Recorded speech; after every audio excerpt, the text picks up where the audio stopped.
नमस्कार, मेरा नाम है प्रमोद और आप देख रहे हैं द लल्लन टॉप का डेली इकोनॉमिक बुलेटिन खर्चा पानी। आज खर्चा पानी में हम बात करेंगे महंगाई और ब्याज दरों को लेकर देश और दुनिया में जारी हलचल पर, और ये भी कि आरबीआई मॉनिटरिंग कमेटी की बैठक से ऐन पहले आज क्यों टूटे शेयर बाजार। साथ ही इस बात पर भी कि विदेशी संस्थागत निवेशकों की ओर से लगातार बिकवाली के बीच शेयर मार्केट में आम आदमी की ओर से निवेश क्यों बढ़ रहा है। Brought to you by 5paisa.com. Investing made easy and rewarding. Download the app now. आज हमारे साथ होंगे दिल्ली विश्वविद्यालय के एसोसिएट प्रोफेसर नरेंद्र ठाकुर, जो इकोनॉमिक्स पढ़ाते हैं और आर्थिक आंकड़ों की गहराई से तहकीकात करते हैं। नरेंद्र जी, बहुत बहुत स्वागत है आपका खर्चा पानी में। शुक्रिया। आप कैसे हैं? बहुत बढ़िया। इसके पहले कि हम आज की सुर्खियों पे चर्चा करें, नरेंद्र जी अपने व्यूवर्स को अपडेट करते चलें कि कल 8 फरवरी को आरबीआई मॉनिटरिंग कमेटी की 3 दिन की बैठक शुरू हो रही है, और इससे पहले आज स्टॉक मार्केट में जबरदस्त उथल पुथल देखी गई। सेंसेक्स और निफ्टी दोनों करीब 1.5 से 2% की गिरावट पर थे, और एक समय सेंसेक्स 1200 पॉइंट नीचे ट्रेड कर रहा था, और अभी मेरे ख्याल से जब बाजार बंद हो रहा है तो करीब 1,000 अंकों की गिरावट दिख रही है सेंसेक्स में। तो ज्यादातर रेट सेंसिटिव जो स्टॉक्स हैं, चाहे वो एचडीएफसी बैंक हो, एचडीएफसी लिमिटेड हो, या बजाज फाइनेंस, बजाज फिनजर, कोटक महिंद्रा बैंक, इन सभी के स्टॉक्स में 2.5 से 3% की गिरावट दिख रही है। और माना जा रहा है कि इस गिरावट के पीछे जो सबसे बड़ी वजह है वो है अमेरिका में ब्याज दरें बढ़ने की संभावना, और जो वहां पे अभी जॉब डेटा आया है उसके मुताबिक कह रहे हैं कि जो बढ़ोतरी होगी बहुत तीव्र होगी। और भारत में, जैसा कि मैं बता चुका हूं कि कल जो है आरबीआई मॉनेटरी पॉलिसी कमेटी की बैठक होने जा रही है। तो इन सबको कैसे देखते हैं आप, खासकर ब्याज दरों के कॉन्टेक्स्ट में?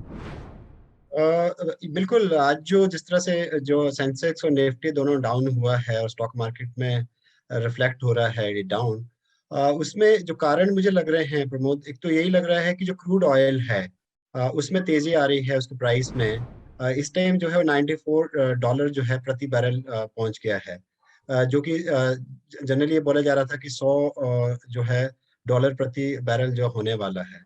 तो एक महीने में लगभग 14% जो है वो प्राइस इंक्रीज हुआ है। तो एक तो ये बड़ा फैक्टर है जो स्टॉक मार्केट में डाउन हमें दिखाता है। और दूसरा कारण जो आपने बिल्कुल बोला कि अमेरिका में ये बोला जा रहा है कि रेट ऑफ इंटरेस्ट जो है, जो ब्याज की दर है वो बढ़ेगी, और उसका कारण उनको लगता है कि इकोनॉमी जो है यूएस की वो बेटर हो रही है, और वहाँ का जो एम्प्लॉयमेंट है वो पिछले महीने लगभग 4,67,000 जॉब जो हैं वो इंक्रीज की हैं। तो और उनको लगता है कि ओमिक्रॉन वेरिएंट के खासा इम्पैक्ट जो है वो उनकी रियल इकोनॉमी में रिफ्लेक्ट नहीं हो रहा है। इसलिए बोला जा रहा है कि जो मॉनेटरी पॉलिसी मीटिंग में मार्च में वो बोल रहे हैं कि 50 बेसिस पॉइंट को इंक्रीज करने की संभावना वो कह रहे हैं। इसलिए फॉरेन पोर्टफोलियो इन्वेस्टर्स को लग रहा है कि हम वहाँ पे इन्वेस्ट करें, निवेश करें अमेरिका में। इसलिए यहाँ पे बिकवाली जो है ज्यादा हो रही है, जो आप एफपीआई के बारे में बात कर रहे हैं। और इसीलिए इस बिकवाली के कारण जो है स्टॉक मार्केट में हलचल है, और उस तरह का जो है वो डाउनफॉल दिख रहा है। ये है। चलिए हम जो फॉरेन पोर्टफोलियो इन्वेस्टर्स हैं उस पे भी आएंगे, उससे जुड़ी हुई एक रोचक खबर है हमारे पास। लेकिन आपको पता है कि कल से जो आरबीआई पॉलिसी जो मॉनेटरी कमेटी की बैठक है वो शुरू हो रही है, जो 3 दिन चलेगी, और गुरुवार को मुझे लगता है कोई फैसला हो पाएगा कि रेपो रेट में या रिवर्स रेपो रेट में बढ़ोतरी करें कि नहीं करें। अभी एक खबर आ रही है स्टेट बैंक ऑफ इंडिया के चीफ इकोनॉमिक एडवाइजर हैं सौम्यकांति घोष, उनके हवाले से, जिसमें कहा गया है कि आरबीआई रेपो रेट में 20 बेसिस पॉइंट, यानी कह लें कि 1% का 5वां हिस्सा, वो उतने की बढ़ोतरी कर सकता है। कितनी संभावना देख रहे हैं आप इसमें? मुझे भी लगता है, क्योंकि जनरली अमेरिका को फॉलो करते हैं इंडिया या इंडियन पॉलिसी मेकर्स। तो ये तो है कि जो रेपो रेट है इस टाइम 4% है, और जो रिवर्स रेपो रेट है वो 3.35% है। रेपो रेट का मतलब ये होता है, दर्शकों से थोड़ा आसान भाषा में बात कर बिल्कुल लें, बिल्कुल। कि जो कमर्शियल बैंक है वो कितने रेट ऑफ इंटरेस्ट पे जो है वो सेंट्रल बैंक से लोन लेते हैं। तो इस टाइम जो है रेपो रेट 4.00% चल रहा है। और जो रिवर्स रेपो रेट होता है वो होता है कि सेंट्रल बैंक जो है वो कमर्शियल बैंक से कितने रेट ऑफ इंटरेस्ट पे जो है लोन ले रहे हैं। तो वो इस टाइम 3.35% है। तो ये बिल्कुल मॉनेटरी पॉलिसी कमेटी की कल मीटिंग होने वाली है आरबीआई की, और वो ये बिल्कुल ये हलचल तो है। बोला भी जा रहा है कि यदि यूएस में ये चीजें हो रही हैं और वहाँ पे इन्फ्लेशन रेट हाई है, और उस कारण से बोला जा रहा है कि 40 सालों में हाईएस्ट इन्फ्लेशन रेट जो वहाँ चल रहा है। और वही हालत हम यहाँ देख रहे हैं कि जो सीपीआई और डब्ल्यूपीआई के जो रेट हैं उसमें बढ़ोतरी मतलब दिख रही है। इसलिए मुझे भी लगता है कि आने वाले दिनों में जो एसबीआई जो रिपोर्ट भी बोल रही है या और भी जगह न्यूज में आ रहा है कि कुछ तो रेपो रेट में और रिवर्स रेपो रेट में इंक्रीज हो रहा है या होने वाला है।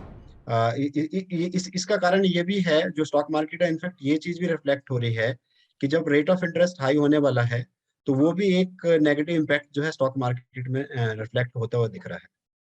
बिल्कुल सही कह रहे हैं नरेंद्र जी आप। और अक्सर ऐसा होता है कि जब कभी वहां पे ब्याज दरें बढ़ने की बात होती है, जाहिर है ब्याज दरें बढ़ेंगी अमेरिका में, तो वहां पे डॉलर भी मजबूत होगा। फिर जो एफआईआई हैं या एफपीआई हैं, उनके लिए बड़ा मुफीद होगा कि वो यहाँ से पैसे निकाल कर जाएं और वहां इन्वेस्ट करें। वहां के जो फिक्स्ड एसेट इंस्ट्रूमेंट है वहां पे ब्याज दरें बढ़ेंगी तो उनको ज्यादा मुझे लगता है मिल पाएगा रिटर्न, इसलिए भी वो जा रहे होंगे और इसी से उथल पुथल है। और जैसी संभावना आप जता रहे हैं कुछ रिपोर्ट के हवाले से कि 50 बेसिस पॉइंट अमेरिका में जो ब्याज दरें हैं वो बढ़ सकती हैं, तो मुझे लगता है इससे उथल पुथल और भी बढ़ेगी, क्योंकि ये आंकड़ा जो है बहुत ज्यादा है अनुमान से।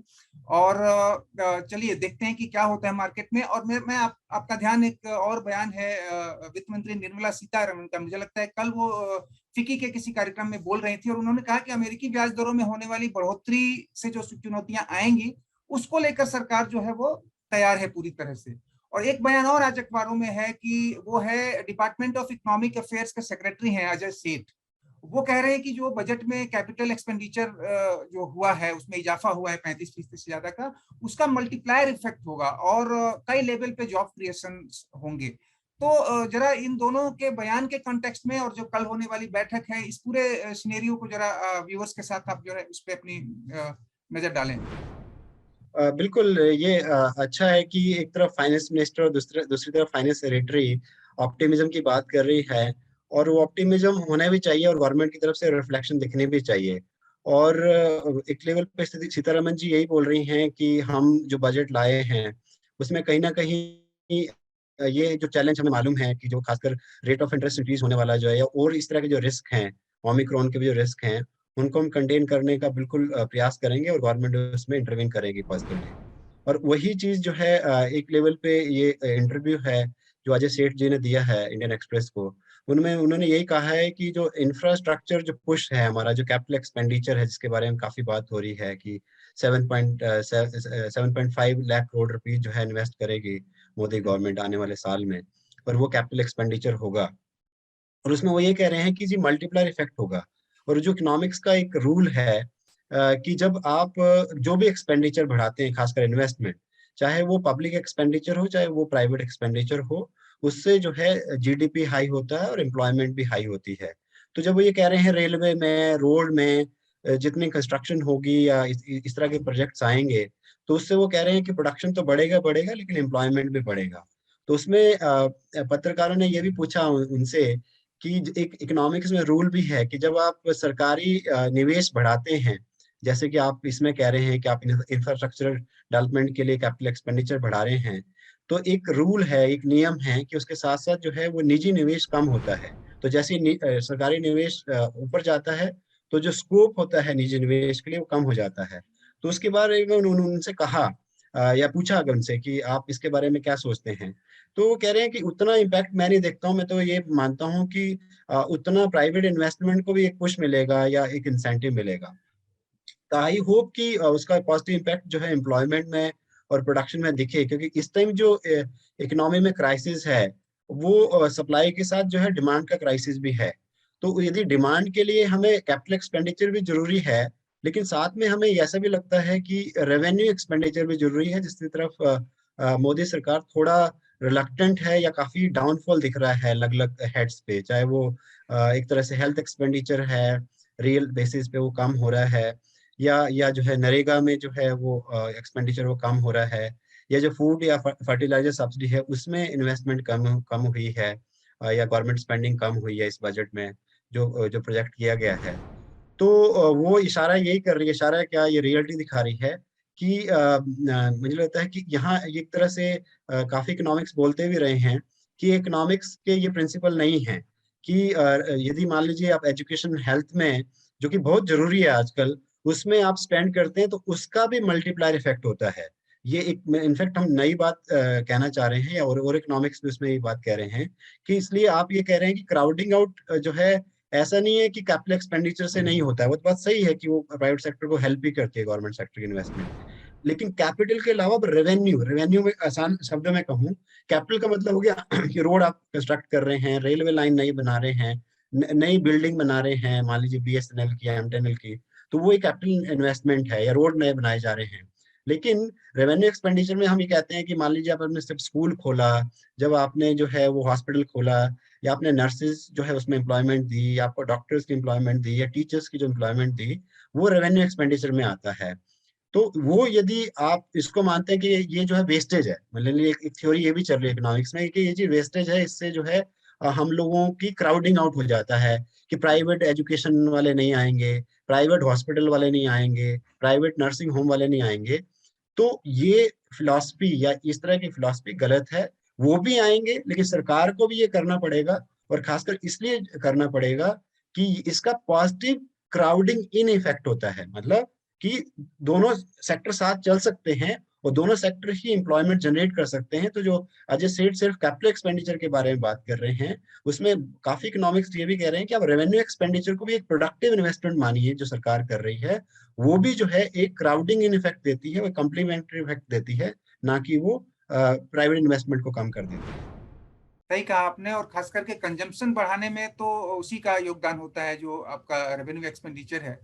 और एक एक चीज आपने बहुत अच्छी कही कि जॉब क्रिएशन की बात करते समय हम चीजों का ध्यान रखें कि हम किन किन लेवल्स पे उस तरह की अपॉर्चुनिटीज क्रिएट कर रहे हैं। नरेंद्र जी, आपने थोड़ी देर पहले जो कहा था कि जो क्रूड के दाम है वो 90 के ऊपर ट्रेड कर रहे हैं, और महंगाई एक बड़ी समस्या है, इसको सरकार भी मानती है। और अभी जो वो आया था इकोनॉमिक सर्वे, उसमें साफ कहा गया था कि अब तक के जितने हम ग्रोथ के आंकड़े दे रहे हैं वो इस एजम्पशन पे आधारित हैं कि महंगाई दर जो है वो कंट्रोल में रहे।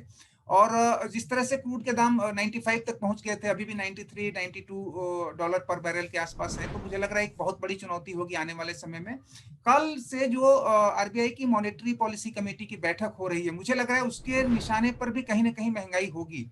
क्योंकि महंगाई को अगर कंट्रोल नहीं करते हैं तो मान लीजिए कि अगर कैपिटल एक्सपेंडिचर आपने बढ़ा भी दिया, तो सीधे अगर अगर महंगाई 5% 6% या 7% हो गई, तो उतना तो आप मान के चलिए कि चीजें मतलब स्फीति जो मुद्रास्फीति की हम बात करते हैं, तो डिवेल्युएट हो जाएंगी और उतना माइनस हो जाएगा, क्योंकि ये एक छोटी समस्या नहीं है। इसी तरह से जो इन्वेस्टमेंट है लोगों का, चाहे वो बैंकों में हो चाहे सिक्योरिटीज में हो, उस पर भी महंगाई जो है उसको सीधे से उसका असर खत्म कर देगी, जो भी आपके वो होंगे रिटर्न होंगे।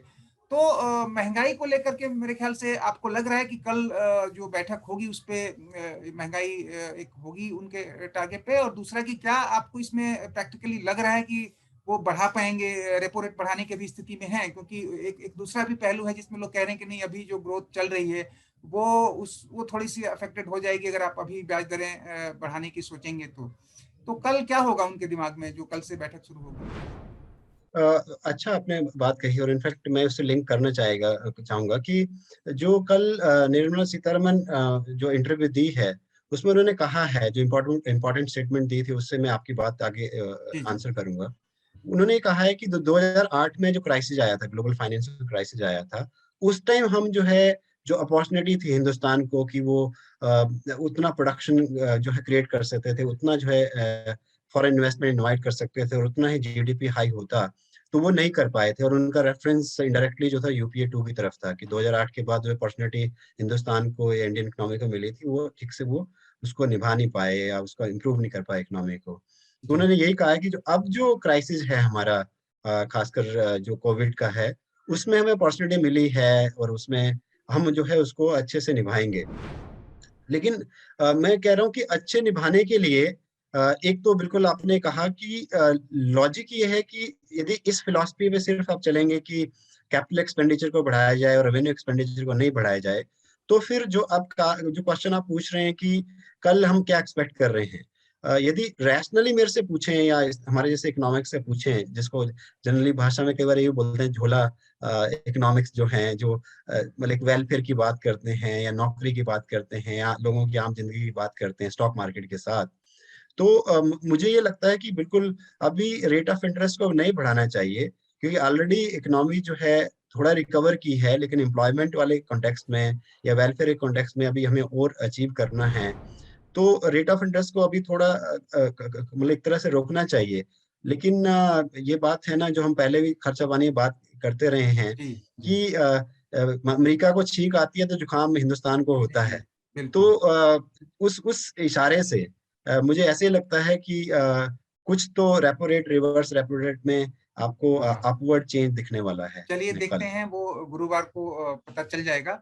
लौटते हैं शेयर बाजारों की तरफ। नरेंद्र जी, आज बाजार में गिरावट है, हम पहले ही बता चुके हैं अपने व्यूअर्स को। और शुक्रवार को भी बाजार काफी टूटे थे, और आपको पता है कि अगर बजट सत्र से पहले 2-3 सेशन हम छोड़ दें तो लगातार मार्केट में गिरावट आ रही है। इस दौरान जो एफपीआई है वो खूब पैसा निकाल रहे हैं। आज एक रिपोर्ट है, वो बड़ी दिलचस्प है। उसमें कहा गया है कि पिछले जो ये दिसंबर जो तिमाही थी उस दौरान एफपीआई ने तो, यानी विदेशी संस्थागत निवेशकों ने या विदेशी पोर्टफोलियो निवेशकों ने तो खूब बिकवाली की, लेकिन जो रिटेल इन्वेस्टर है, जो आम आदमी है, उसकी तरफ से शेयर बाजार में पैसा जो है खूब लगाया गया, और वो अभी आज की डेट में वो एक रिकॉर्ड लेवल पे है। तो ये एक आप इस चीज को कैसे देख रहे हैं कि जहां पर आम आदमी का भरोसा जो है वो शेयर मार्केट में इस तरह से मजबूत होता जा रहा है, जो पहले नहीं था, और अभी भी करीब 18-19 लाख करोड़ जो पैसा है उसमें जो उसकी हिस्सेदारी है वो उस लेवल तक जा पहुंची है। तो इसको आप कैसे देख रहे हैं? ये बिल्कुल पहले वाली हमारी बातों से ही लिंक हो रहा है, जो न्यूज आ रही हैं कि बेसिकली रेट ऑफ इंटरेस्ट जब लो होता है, और खासकर जब कोविड में काफी सप्लाई बॉटलनेक हुआ या डिमांड का इशू आया, इन्वेस्टमेंट कम हुई, तो मेन जो जितने भी गवर्नमेंट्स थी all over world including India, उन्होंने बेसिकली रेट ऑफ इंटरेस्ट को कम किया, इसलिए हमें repo rate, reverse repo rate कम दिख रहा है। और जैसे ही जब रेट ऑफ इंटरेस्ट कम होगा लोन के लिए, तो नेचुरल है कि डिपॉजिट के लिए रेट ऑफ इंटरेस्ट कम हुआ, तो काफी लोग चिंता भी कर रहे थे, खासकर जो एफडी किए हुए थे लोग, या जो पेंशनर थे, उन्होंने कहा कि हम लोगों ने अपना जो सेविंग उसमें डाली है, तो किसी टाइम 8-10% रेट ऑफ इंटरेस्ट मिल रहा था, और अब 5-6% हो गया, तो हमारे लिए कई बार मुश्किल हो रहा है खर्चा चलाना घर का।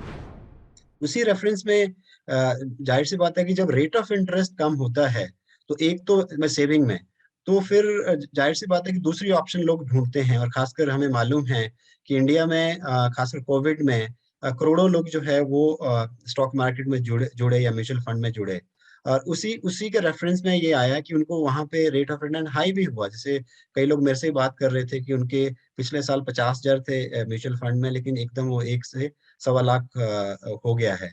तो इतना डबल जंप या डबल से ज्यादा जंप जो है वो दिखा है।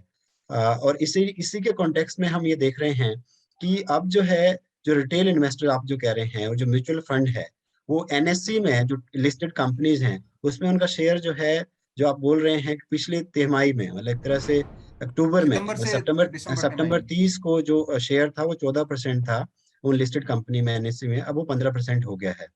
उसी के कॉरस्पॉन्डिंग जो आपने कहा कि एफपीआई का, फॉरेन पोर्टफोलियो जो इन्वेस्टर्स हैं, उनका शेयर जो है 22% से अब 21% हो गया दिसंबर में, मुकाबले 30 सितंबर के। तो 3 महीनों में कम हुआ है, और वो लिंक उसी से ही है कि जो यूएस में रेट ऑफ इंटरेस्ट बढ़ने वाला है, ये जो खबर है, वो उनको एक तरह से ऑप्टिमिज्म देता है यूएस मार्केट की तरफ, और इसलिए वहां से ये बिकवाली हो रही है।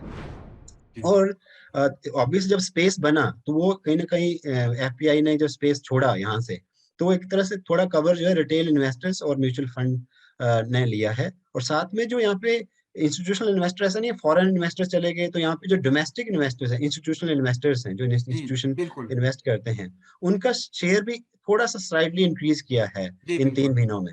वो हो गया है 13.11, मतलब 13.11 से हो गया है वो 13.22%। तो एक तरह से म्यूचुअल फंड या रिटेल इन्वेस्टर्स जो हिंदुस्तान के हैं, प्लस जो हिंदुस्तान के जो इंस्टीट्यूशनल इन्वेस्टर है, उनका पिछले 3 महीनों में शेयर एनएससी में बढ़ा है, और एफपीआई का कम हुआ है। तो एक लेवल पे कह सकते हैं कि जो यहाँ हिंदुस्तानी लोग हैं और जो इंस्टीट्यूशन हैं, वो एक तरह से कम्प्लीमेंट किया है, जो जब वो विदेशी संस्थागत जो निवेशक है, जब वो बाहर जा रहे हैं तो। नहीं, अच्छी बात है अगर ऐसा ऐसा ट्रेंड दिख रहा है तो, क्योंकि उनका उनकी जो हिस्सेदारी है नरेंद्र जी, वो बहुत बड़ी है, इसलिए जब वो निकालते हैं तो मार्केट गिर जाता है, और जो खुदरा निवेशक हैं उनकी हिस्सेदारी कम है। और आपका ध्यान दिलाऊंगा, और बल्कि आप ही की बात को मैं थोड़ा सा उसमें ऐड करूंगा कि जो आर्थिक सर्वे आया था उसमें कहा गया था कि अप्रैल से नवंबर 2021 में जो है करीब 2.2 करोड़ नए डीमैट खाते बने हैं। और उसके पहले जो रिपोर्ट्स आई थी उसमें कहा गया था कि पिछले 3 साल में, 2.5 से 3 साल में जो टोटल डीमैट अकाउंट्स की संख्या है वो दोगुनी हो गई है। तो ये दर्शाता है कि ये पूरे कोविड के दौरान लोगों ने जो है वो हाई रिस्क हाई रिटर्न जो एसेट्स की तरफ उन्होंने अपना रुझान दिखाया है। और कई आर्थिक सर्वे और धारणाओं में ये बात आ चुकी है कि जब आदमी के पास पैसा कम होता है या बेरोजगारी होती है या तंगी होती है तो वो हाई रिटर्न हाई इन्वेस्टमेंट की ओर भागता है। उसे लगता है कि अब इतने पैसे हैं, चलो कहीं लगा दें, ज्यादा से ज्यादा रिटर्न मिल जाए। तो मुझे लग रहा है कि इस ट्रेंड में कहीं ना कहीं इसका भी योगदान रहा होगा। और एक मेरे ख्याल से कुछ कहना चाहते हैं आप? हाँ बिल्कुल, मैं इनफैक्ट आपको ही कम्प्लीमेंट कर रहा हूँ कि बिल्कुल म्यूचुअल फंड जो इन्वेस्टर्स हैं वो 3 करोड़ थे कोविड से पहले, अब वो 6 करोड़ हो गए हैं, तो जी बहुत बड़ा नंबर है वो। बिल्कुल। और लेकिन इसमें हमें बस ये ध्यान देना होगा, जो हम पहले बात करते रहे खर्चा पानी में, कि यहाँ पे इन्वेस्टर्स जो 5 लाख से कम कमा रहे हैं वो काफी जुड़े हैं इस समय में। और इस टाइम जो 80% जो इन्वेस्टर ऐसे हैं जिनका 5 लाख से कम जो है आय है एनुअली। तो जी इसलिए एक तरह से जब आज हमें स्टॉक मार्केट में डाउनफॉल दिख रहा है, वो कहीं ना कहीं उनके लिए ज्यादा हिट होता है मुकाबले इंस्टीट्यूशनल इन्वेस्टर्स के, क्योंकि उनके पास जब भी इंफॉर्मेशन होती है मुकाबले जो छोटे इन्वेस्टर्स हैं उनके पास ज्यादा इन्फॉर्मेशन है कि एक लेवल पे रेट ऑफ इंटरेस्ट में क्या होने वाला है, या इंडिया के जो रेट ऑफ इंटरेस्ट में क्या होने वाला है, या मॉनेटरी पॉलिसी क्या करने वाली है। तो इसलिए ये गवर्नमेंट को इंश्योर करना होगा, या आरबीआई को या सेबी को इंश्योर करना पड़ेगा उनकी सिक्योरिटी के लिए जी जो बिल्कुल इन्वेस्टर्स जुड़े हुए हैं। बिल्कुल नरेंद्र जी, आप बिल्कुल एक यथार्थ और बहुत ही प्रैक्टिकल बात कह रहे हैं, जो चिंता होनी चाहिए। और मुझे लग रहा है कि जो पिछले 2-2.5 साल में हमने देखा कि शेयर मार्केट 2 बार ऐसा हुआ जो लोअर लेवल पे गया, सेंसेक्स काफी नीचे गिर गया, निफ्टी गिर गया, और उसके बाद वहां से वो जिस तरह से उन लोगों ने यू टर्न लिया और वो जो इंडेक्सेस हैं वो ऊपरी सतह, मतलब इतना बड़ा जंप हुआ कि लोगों को लगा कि यार ये रिटर्न तो काफी मिल सकता है। आपने देखा कि 6 महीने में सेंसेक्स कहां से कहां गया, अप्रैल 2020 में वो कहां था और 3-4 महीनों के भीतर उसने बिल्कुल जो है कि रिकवरी की। तो इससे मुझे लग रहा है कि रिटेल इन्वेस्टर्स के मन में कहीं ना कहीं होगा कि जी चलो जो भी पैसे हैं वो हम लगा देते हैं। फिर जो ग्रोथ है, इंडिया की ग्रोथ स्टोरी है, वो बड़ी पॉजिटिव रही है। आप देख रहे हैं कि चाहे वो वर्ल्ड बैंक हो, चाहे वो अपने आर्थिक सर्वे हो, हर जगह ये बात है कि जी ग्रोथ पे कोई शक नहीं है, सभी लोग 9% के आसपास की बात कर रहे हैं। तो मुझे लग रहा है एक जो थोड़ा जागरूक तबका है, मिडिल क्लास है, उसको ये लग रहा होगा कि जी हमारी ग्रोथ स्टोरी तो इंटैक्ट है, फिर हमें डरने की जरूरत नहीं है। और इस तरह से मार्केट अगर इतने बुरे हालात में गिर करके और वो जंप कर सकता है तो फिर मुझे लगता है लगाना चाहिए। क्या इस तरह की भी धारणा मुझे लग रहा है कि लोगों के मन में होगी, जिसकी वजह से वो लोग स्टॉक मार्केट में लगा रहे हैं। फिलहाल आप हमारे शो में आए, आपने हमारे व्यूअर्स को बहुत विस्तार से, बहुत गहराई से सभी विषयों पे आपने जानकारी दी। नरेंद्र जी, आपका बहुत बहुत शुक्रिया। शुक्रिया शुक्रिया। तो आज ये था आज का खर्चा पानी। अगले अंक तक अपना ख्याल रखें। नमस्कार।